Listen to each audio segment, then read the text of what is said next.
बोलतोय। मी आलो आहे राजेंद्र साबळे यांच्या प्लॉटवरती।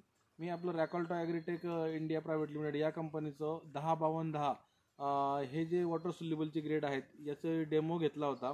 हा आपला कंट्रोल प्लॉट आहे आणि हा ट्रीटेड प्लॉट आहे।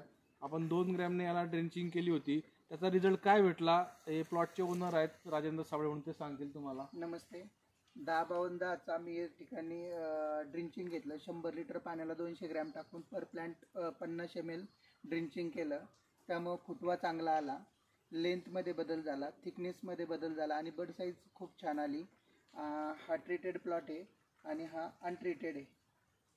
तर त्याचे पिक्चर बघू शकता तुम्ही। फुलांची संख्या ज्याच्यामध्ये वापरलं जात नाही वापरलं त्याच्यामध्ये काय फरक पडला? नाही, ज्याच्यामध्ये वापरलं त्यामध्ये फुटव्यांची संख्या वाढली, त्यानंतर थिकनेस वाढली आणि उंची वाढली, स्टेम लेंथ वाढली, बड साईज मध्ये पण बदल झाला। 10-52-10 या मॉलिक्युलमध्ये 10-52-10 असून मायक्रोन्यूट्रिएंट चिलेटेड फॉर्ममध्ये टाकलेले आहेत।